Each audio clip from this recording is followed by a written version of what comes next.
नमस्कार बच्चों आज हम बार ग्राफ का जो डाटा हैंडलिंग हमारा चैप्टर है उसमें यह बार ग्राफ है, उससे रिलेटेड एक क्वेश्चन है, उसको हल करेंगे और आपने इसको अच्छी प्रकार से समझना है।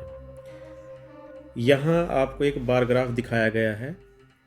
जब आप इस साइड में देखते हो तो यहाँ पर हमें 0, 40, 80, 120, 160, 200, 240 ये नंबर ऑफ़ पैसेंजर्स हैं।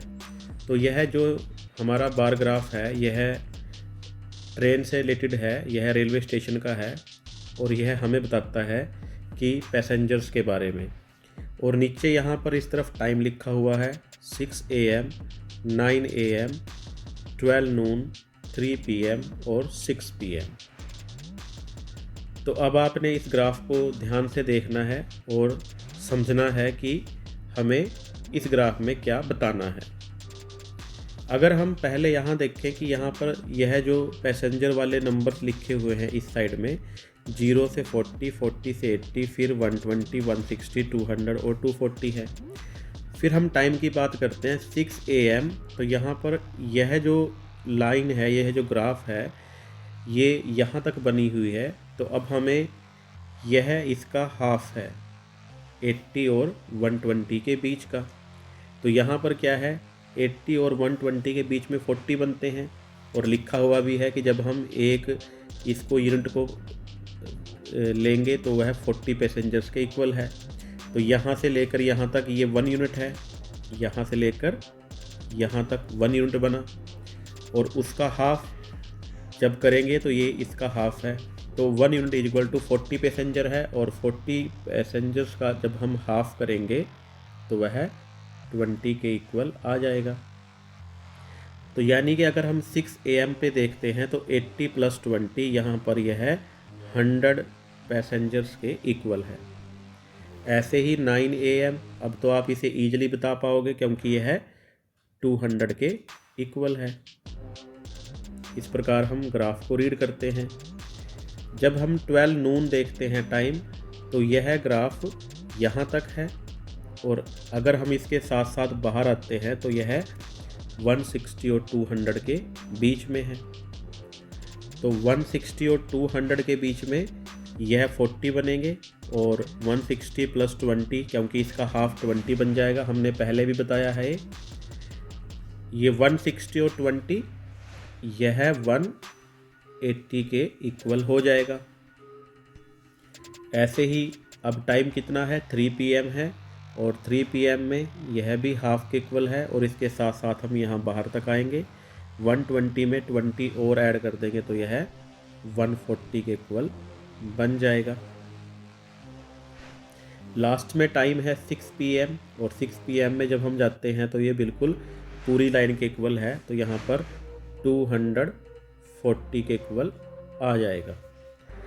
अब बच्चों आपको इस ग्राफ के बारे में पता चल चुका है कि यहाँ पर किसी भी जो रेलवे स्टेशन है वहाँ पर एक टाइम दिया गया है और हमें बताया गया है कि डिफरेंट टाइम में कितने जो पैसेंजर्स हैं वो वहाँ पर जो मेट्रो ट्रेन है उसको यूज कर रहे हैं। तो अब हमारे पास इसी ग्राफ से रिलेटेड कुछ क्वेश्चन आंसर्स हैं।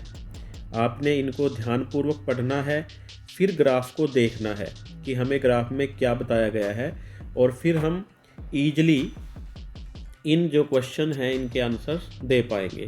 क्वेश्चन नंबर फर्स्ट है, at what time was the metro most crowded. अब मोस्ट क्राउडेड का मतलब क्या है कि सबसे ज़्यादा भीड़ कब मेट्रो स्टेशन पे थी। अब भीड़ ज़्यादा कब होगी, जब नंबर ऑफ़ पैसेंजर्स ज़्यादा होंगे।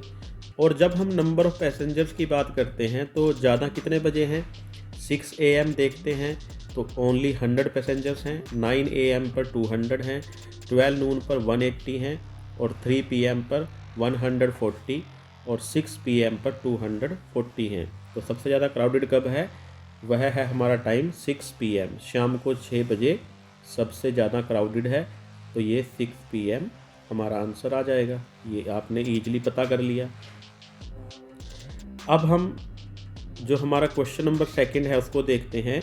How many people use the metro at 12 noon. अब तो हमें इसका सीधा आंसर बताना है कि 12 नून पर कितने पैसेंजर्स ने मेट्रो ट्रेन को यूज किया। तो वो यहाँ पर आप 12 नून को देखोगे और इसके साथ देखेंगे कि ये बार ग्राफ हमें कितने पैसेंजर्स के बारे में बता रहा है। तो यहाँ तक तो ये कंप्लीट है 160 के बाद लिए, और जो ऊपर वाला यूनिट है उसका इसने हाफ लिया है, तो इसमें 40 का हाफ 20 और ऐड कर देंगे तो यह 180 के इक्वल आ जाएगा। तो यहाँ पर हमारा 180 पैसेंजर्स आ जाएगा, 180 पैसेंजर्स।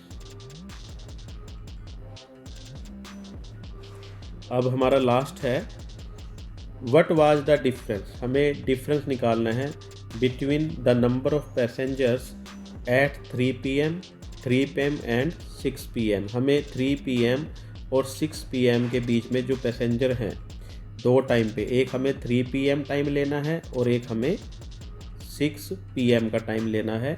अब हम देखते हैं कि जो 3 PM है वहाँ पर पैसेंजर कितने हैं, 140। 3 PM पे 140 हैं और 6 PM पर 240 हैं। तो हमें इनका डिफरेंस निकालना है। यहाँ पर हम इसका डिफरेंस निकाल लेंगे। तो डिफरेंस कैसे, ज़्यादा क्या है 240, उसमें से माइनस करेंगे 140, दोनों को माइनस करेंगे तो यह माइनस करने के बाद 0, 4 में से 4 जाएगा 0 और 2 में से 1 जाएगा 1, तो यह 100 पैसेंजर्स आ जाएगा। तो ये आपका आंसर आ गया है। तो इस प्रकार हम बार ग्राफ को रीड करते हैं और समझने के बाद उससे जो रिलेटेड क्वेश्चन हैं उनको आसानी से कर सकते हैं। तो उम्मीद करता हूं कि आप सभी बच्चों को यह बार ग्राफ अच्छी प्रकार से समझ में आ गया होगा और आपकी बुक में और भी जो बार ग्राफ से रिलेटेड सवाल हैं, सम्स हैं, उनको आप आसानी से हल कर लोगे। आप सभी बच्चों का बहुत बहुत धन्यवाद। Thank you very much and have a nice day. हंसते रहिए, मुस्कुराते रहिए।